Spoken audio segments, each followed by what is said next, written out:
अस्सलाम वालेकुम। मेरा नाम जावेद है और मैं एक लॉन्ग हॉल ट्रक ड्राइवर हूँ। पिछले 10 साल से पाकिस्तान के मुख्तलिफ शहरों और हाईवे पर ट्रक चलाता रहा हूँ, मगर जो वाक़या लाहौर से कोयटा के सफ़र के दौरान मेरे साथ हुआ उसको मैं आज तक नहीं भूल सका। ये रात का वाक़या है। मैं कुछ सीमेंट की बोरियां लेकर कोयटा जा रहा था। नेशनल हाईवे पर अब सिर्फ बड़े ट्रक्स दिखाई दे रहे थे, छोटी गाड़ियां कम थीं और क्योंकि रात के 2 बज रहे थे, हर तरफ अंधेरा, सिर्फ हेडलाइट्स की रोशनी और कहीं कहीं रोड के किनारे पर जलती बुझती स्ट्रीट लाइट्स। मुझे नींद आ रही थी मगर एक और दफ़ा रुकना नहीं चाहता था। रोड पर चलती हवा और इंजन की आवाज़ मुझे जगाए रखती थी, लेकिन अचानक एक अजीब सी फीलिंग आई, जैसे कोई मुझे देख रहा हो। मैंने रियर व्यू मिरर देखा, सब कुछ ठीक लग रहा था। फिर एक जगह से गुजरा तो देखा कि रोड के किनारे एक आदमी खड़ा है, वाइट शलवार कमीज में, सिर झुका हुआ था और हाथ से सिग्नल दे रहा था। इतनी रात को कोई अकेला आदमी हाईवे पर क्या कर रहा था? मैंने ट्रक थोड़ा स्लो चलाया, लेकिन रोकने का इरादा नहीं था। जैसे ही उसके पास से गुजरा, उसने अचानक अपना सर उठाया और भाई, अल्लाह की कसम, उसका चेहरा सिर्फ एक अंधेरे गड्ढे जैसा था, बिल्कुल अंधेरा। आंखें, नाक, मुंह, कुछ नहीं था, बस एक खाली चेहरा। मेरे हाथ कांपने लगे, लेकिन ट्रक नहीं रुका। जैसे ही मैं ज़रा सा आगे गया और मैंने मिरर देखा, वहाँ कोई था ही नहीं। हालांकि मैंने थोड़ी देर पहले वहाँ उस आदमी को देखा था जो कि अब वहाँ मौजूद नहीं था। मुझे पसीना आ गया मगर मैंने ट्रक नहीं रोका। लेकिन सिर्फ कुछ ही देर गुजरी होगी, वही आदमी फिर रोड के किनारे खड़ा था, वैसा ही चेहरा, सिर्फ एक अंधेरी खाली जगह। अब मैं सच में डर गया था। मैंने एक्सीलरेटर दबा दिया, पर इससे भी डरावनी बात तब हुई जब मैंने फिर से रियर व्यू मिरर में देखा। वो आदमी ट्रक के पीछे भाग रहा था और भाई, ये कोई आम इंसान का दौड़ना नहीं था। वो हवा में तेज तेज चल रहा था, जैसे ट्रक के साथ साथ उड़ रहा हो। मुझे लगा मेरी जान निकल जाएगी। मैंने ज़ोर से कलमा पढ़ना शुरू किया। मेरे हाथ कांप रहे थे, लेकिन मैं बस अपना ट्रक भगा रहा था। अचानक मुझे ट्रक के अंदर किसी के होने का एहसास हुआ, जैसे कोई मेरी पैसेंजर सीट पर बैठ गया हो। मैंने धीरे से देखा और मुझे समझ नहीं आया कि मैं चीखूं या बस ट्रक छोड़कर भाग जाऊं। पैसेंजर सीट पे वही आदमी था। वो मुझे घूर रहा था मगर उसकी आंखें नहीं थी, सिर्फ एक काली खाली जगह। मैंने ज़ोर से ब्रेक लगाई और ट्रक एक ज़ोर की आवाज़ के साथ रुक गया। मैंने अपनी सीट बेल्ट खोली और दरवाज़ा खोलकर बाहर भाग गया। हर तरफ अंधेरा छाया हुआ था, हवा तेज़ हो गई थी। मैं आगे बढ़ा और जब मैंने पीछे मुड़कर देखा तो ट्रक के अंदर अब कोई भी नहीं था। मुझे समझ नहीं आया कि ये सब क्या था, पर मैं वहाँ ज़्यादा देर नहीं रुका, बस वापस ट्रक में बैठा और बिना रोके कोयटा तक चला गया। आज भी जब मैं उस रास्ते से गुज़रता हूँ तो ट्रक के शीशे में ज़रूर देखता हूँ। डर लगता है कि कहीं वो वापस ना आ जाए, क्योंकि उस रात के बाद मुझे अक्सर महसूस होता है कि मैं ट्रक में अकेला नहीं हूँ। कोई है जो मेरे साथ सफ़र कर रहा है हमेशा के लिए। ये था मेरा वाक़या जो मैं आपके साथ शेयर करना चाहता था। जी बहुत बहुत शुक्रिया, आपने अपनी कहानी हमारे साथ शेयर की। बढ़ते हैं अपने नेक्स्ट स्टोरी की तरफ।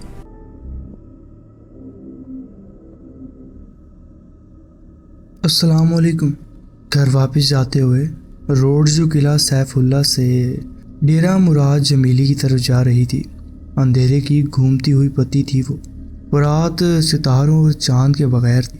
ऐसी रात जहां साए लंबे हो जाते, गाड़ी की हेडलाइट्स अंधेरे को मुश्किल से चीर पाती थी और हर मोड़ किसी और दुनिया का लगता था।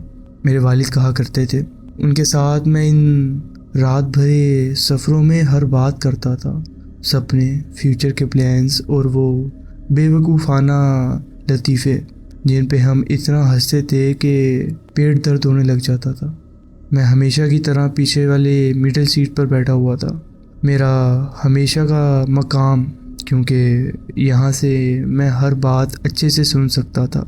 हमारी माँ अक्सर जल्दी सो जाती थी और कभी कभी मेरा छोटा भाई अली लेकिन उस रात हम में से कोई भी तैयार नहीं था जो होने जा रहा था हमारे साथ उसके लिए।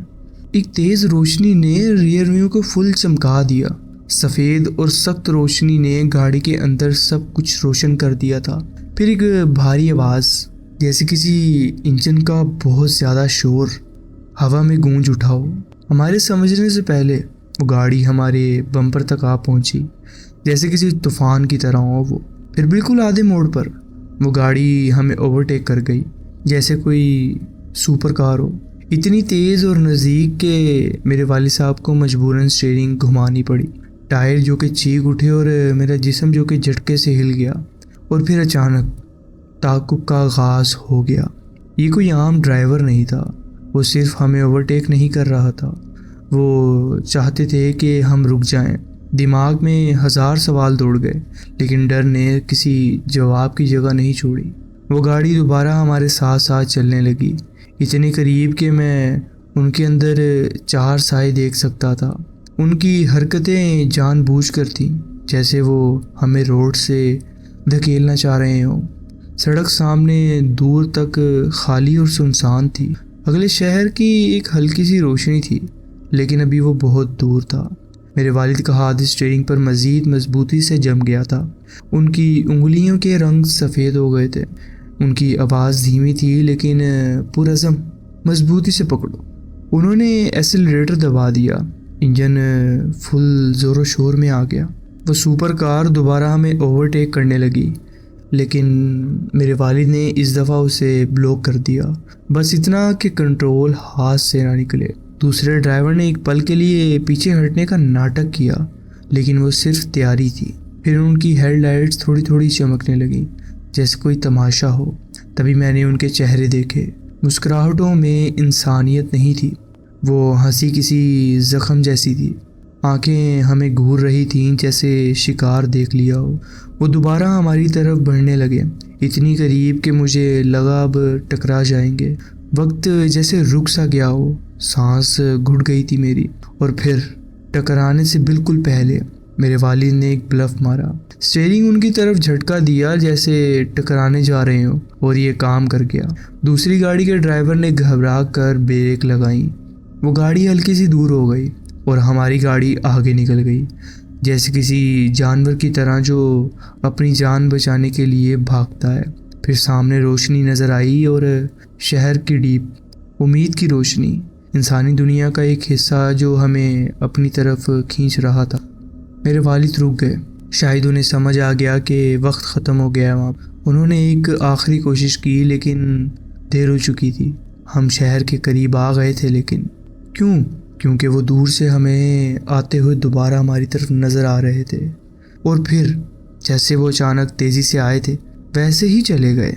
उनकी हेडलाइट धीमी पड़ गई और रफ्तार कम हो गई, और वो गाड़ी अंधेरे में गुम हो गई। हमारी गाड़ी के अंदर बिल्कुल खामोशी थी। माँ रो रही थी, अली रो रहा था, और मैं भी, डर के मारे लेकिन जिंदा थे। मेरे वालिद साहब अब भी चला रहे थे गाड़ी हल्की सी। उनके हाथ स्टीयरिंग से जुड़े नहीं थे। उनकी उंगलियों में अब भी वही टेंशन थी। हम बच गए थे, शायद किस्मत से, या शायद मेरे वालिद के ब्लफ की वजह से। लेकिन हम कभी ये नहीं भूलेंगे जो हमारे साथ और मेरी फैमिली के साथ हुआ। ये था मेरा एक वाक़या जो मैं आपके साथ शेयर करना चाहता था। जी बहुत बहुत शुक्रिया, आपने अपनी कहानी हमारे साथ शेयर की। पढ़ते हैं अपनी नेक्स्ट स्टोरी की तरफ।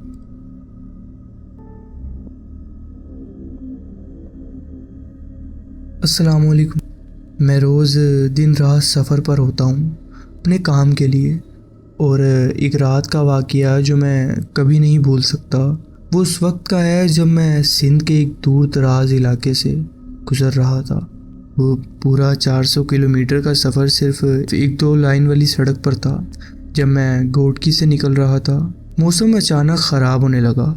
मैंने अपनी बीवी को कॉल की और उसे बताया कि आंधी और तूफ़ान हवाओं की वार्निंग दे गए हैं, और कुछ इलाकों में तूफ़ान आने के इम्कानात भी हैं। मैंने उसे कहा कि जैसे ही मैं किसी महफूज जगह पहुंचूंगा, उसे दोबारा कॉल करूंगा।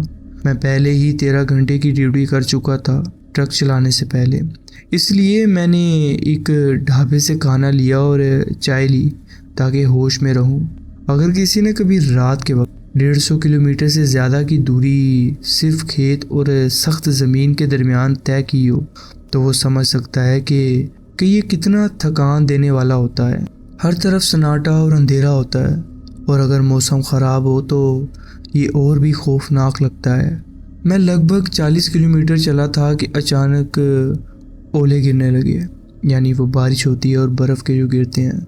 मैं सिंध से हूँ, इसलिए मुझे पता था कि जुलाई के महीने में अगर ओले गिरें तो इसका मतलब है कि कहीं आसपास तूफ़ान आ सकता है। मैंने ट्रक रोड के किनारे रोका। ना कोई स्ट्रीट लाइट थी, ना किसी और गाड़ी की हेडलाइट्स। हर तरफ सिर्फ अंधेरा ही अंधेरा था। मैंने अपने पैसेंजर साइड का शीशा नीचे किया और टॉर्च बाहर रखकर आसमान में किसी तूफ़ान का निशान ढूंढने लगा, लेकिन मुझे कुछ नज़र नहीं आया। फिर जब मैंने ड्राइवर सीट की तरफ देखा तो मेरा खून सूख गया। मेरा दिल जैसे रुक गया हो। वहाँ शीशे के बिल्कुल साथ एक चेहरा चिपके हुए था, एक आदमी का चेहरा। वो मुस्कुरा रहा था। वो लंबा था, उसका रंग हद से ज़्यादा सफ़ेद था और आंखें अंदर ढसी हुई थी, लेकिन उसकी मुस्कुराहट वो अजीब थी। उसके दांत टेढ़े मेढ़े थे, जैसे किसी बूढ़े का मंजर हो। मैं चीख पड़ा, लेकिन एक सेकंड में वो गायब हो गया।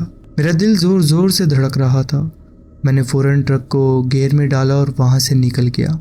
हमारे काम की गाड़ियों में हमेशा सामने और पीछे कैमरास लगे होते हैं जो हर वक्त रिकॉर्डिंग करते हैं।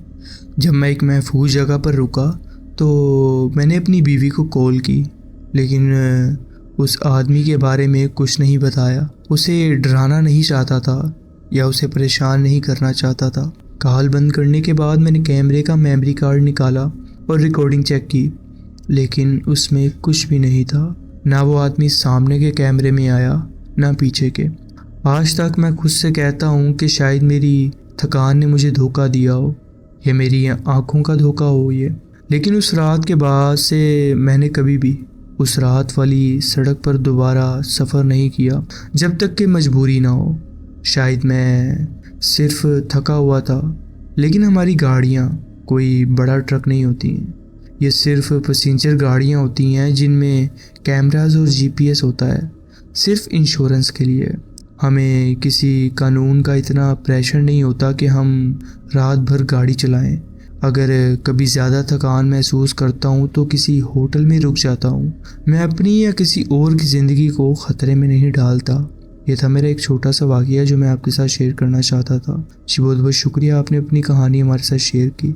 बढ़ते हैं अपनी नेक्स्ट स्टोरी की तरफ। अस्सलाम वालेकुम। मुझ पर गुजरी सबसे दहशतनाक चीज़ों में से एक उस वक्त हुई जब मैं एक लंबे सफ़र पर था जो पाकिस्तान के नॉर्दर्न एरियाज़ के एक दूर दराज पहाड़ी रास्ते से गुज़र रहा था। मैं हाईवे तूफ़ान की वजह से बहना नहीं चाहता था और अभी कंस्ट्रक्शन भी थी वहाँ पर चल रही, इसलिए मुझे एक अनजान और सुनसान रास्ता इख्तियार करना पड़ा। रात का वक्त हो रहा था और मैं थकान से चूर हो चुका था, इसलिए मैंने अपना ट्रक एक तरफ रोक कर उसके बनकर में सो गया। ये जगह बिल्कुल वीरान थी। सबसे करीब शहर कम से कम 60 किलोमीटर की दूरी पर था। जैसे ही मैंने लाइट बंद की, हर तरफ अंधेरा ही अंधेरा छा गया। रात करीबन 3:30 बजे कुछ ऐसी आवाज़ों ने मुझे जगाया जो ट्रक के बाहर से आ रही थी। मुझे महसूस हुआ कि कोई ट्रक के कैबिन और ट्रेलर के दरमियान वाली वायर्स और पाइप के साथ छेड़छाड़ कर रहा है, बिल्कुल मेरी सिरहाने की दूसरी तरफ। फिर अचानक से मुझे महसूस हुआ कि पूरा ट्रक हिल गया, जैसे कोई पीछे के प्लेटफॉर्म पर चढ़ गया हो। जो भी था उसका वज़न कम से कम भी 100 से 150 किलो तो ज़रूर होगा। मेरा पहला ख्याल ये आया कि शायद कोई दरिंदा, रीछ या पहाड़ी शेर हो सकता है। अब मैं पूरी तरह से जाग चुका था। डर को दूर करने के लिए मैंने ज़ोर से अपनी हाथ ट्रक की दीवार पर मारे ताकि कोई आवाज़ हो और जो भी है बाहर भाग जाए, लेकिन उसका जवाब फ़ौरन मिला। एक इतनी खौफनाक चीख सुनाई दी कि जैसे किसी इंसान के गले से निकली हो, और उसके बाद किसी के ट्रक के पीछे से गिरने की आवाज़ आई। इसके बाद आसपास से कई आवाज़ें सुनाई देने लगीं, जैसे कई लोग एक साथ चीख रहे हों। मैं फ़ौरन सामने आया और कैबिन का दरवाज़ा खोलकर लाइट्स ऑन की और एक अजीब मंजर सामने आया।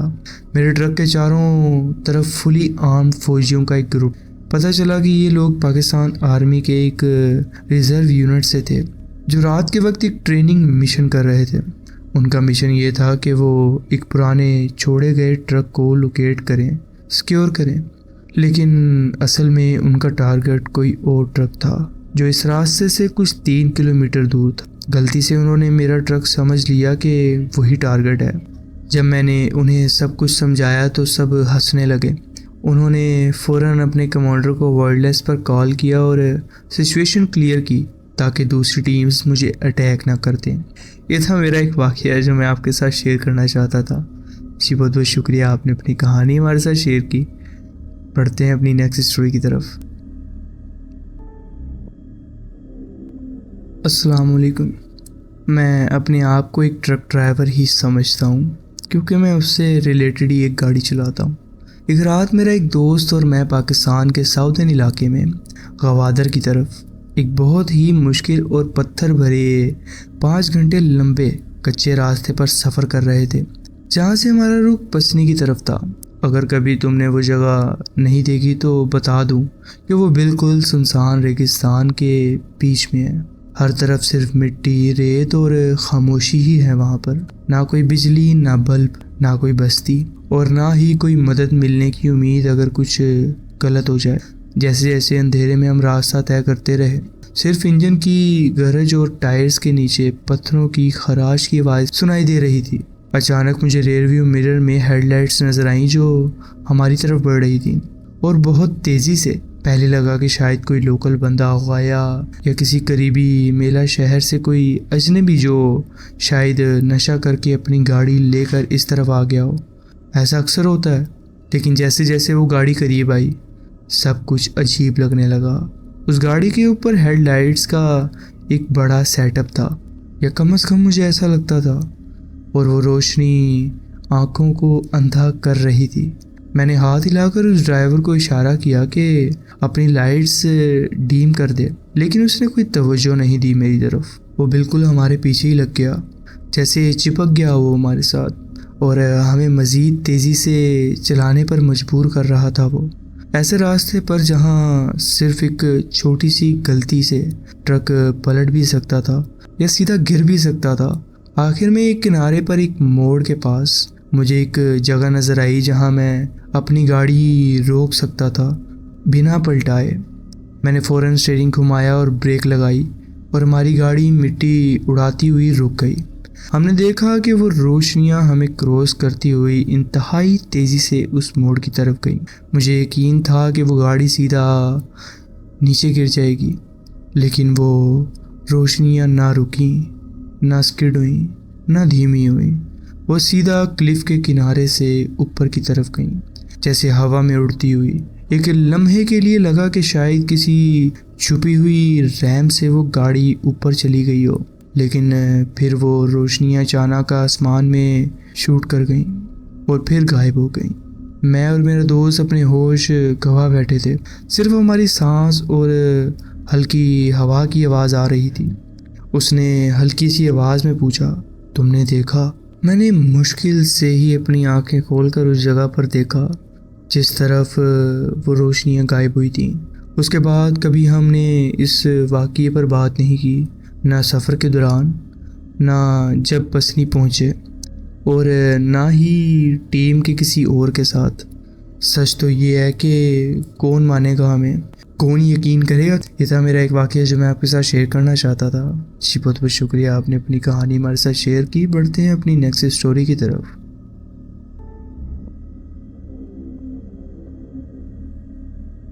अस्सलाम वालेकुम।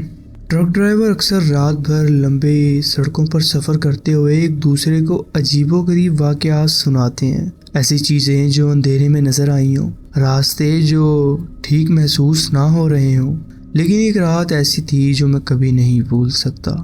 वो बरसात का मौसम था और मैं सिंध के सहराई इलाके थार के एक सुनसान रास्ते से गुज़र रहा था। वहाँ का मंजर किसी दूसरी दुनिया जैसा था। अजीबोगरीब पत्थर, फटी हुई ज़मीन, आसपास कोई पौधे नहीं, सिर्फ पत्थर और रेत जो मीलों तक फैली हुई थी। तूफान ने अचानक शिद्दत अख्तियार कर ली। बारिश इतनी तेज़ थी कि मुझे अपने ट्रक के आगे सिर्फ कुछ ही दूरी तक नज़र आ रहा था। मजबूरन मुझे अपनी रफ्तार बहुत कम करनी पड़ी। आसमान में बिजलियों के चमकदार तीर घूम रहे थे। कभी कभी बारिश ओले में बदल जाती थी जो ट्रक के कैबिन पर ऐसे गिरती जैसे कोई पत्थर बरस रहा हो। ये वो तूफ़ान था जो इंसान को छोटा महसूस करवाता है, जैसे ज़मीन में खुद तुम्हें अपने ऊपर से गिरा देना चाहती हो।